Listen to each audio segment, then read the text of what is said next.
basically going to green card, E2 to EB-5, which is a popular path, like especially for folks now that were born in India where there's not many green card opportunities available. Maybe they got second citizenship. What's the best way to structure that investment from the beginning to make it as easy as possible from an immigration standpoint to transition to the EB-5? So this one, the one in Kansas in particular, I'll use that as an example. We set that up using essentially the same name as the entity in the home country. And then we set up the US entity as a subsidiary of the parent entity, right? And the idea behind doing that is that once, we have enough income generation and employment generation in the US, and actually he bought that entity, so he has retained 10 jobs. So then we're going to decide whether EB-5 makes sense or an EB-1C as an international executive, because now we have that affiliation between the two entities. Right? So that's an option. The affiliation and then EB-1C sometimes tends to be a smoother route,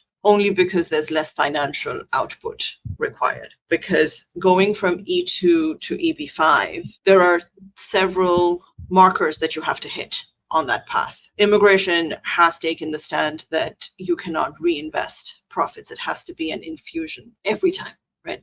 So then we have to show income, dividends coming out. And that's an issue because now you're claiming dividends, which means you're claiming income, which means you have a higher tax burden.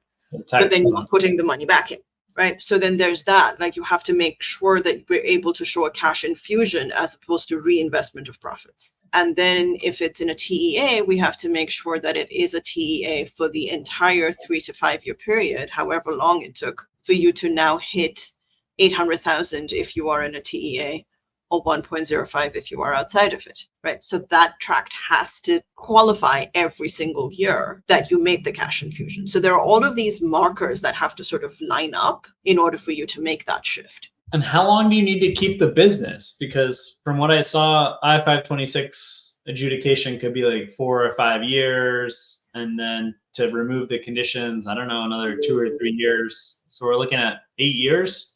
Do you have to keep the business the whole time, or is it just a certain part of that period? No, it's a certain part of that period. So right now, if you are starting the journey now, right? Let's say that you're starting the journey now, under the Reform and Integrity Act, which we got in March of last year, you are now legally eligible to receive your funds back in 2 years. So the sustainment period is down to 2 years, whereas it used to be 5 years pre-RIA. The issue is still going to be with adjudication. So anybody that tried to do this shift and had applications filed pre-October 2022, they are currently in a 5-year waiting period because USCIS is taking so long to adjudicate the I-526s. I've taken to filing several mandamus actions against USCIS on I-526s. So I think I'm up to like 10 mandamus cases and we've gotten all of them. When do you usually file those? Like after waiting 3 or 4 years? 24 months. 24 months. Oh, yeah. Once I cross 24 months, I'm advising clients to file. And then when do you get the answer from the government? 60 days.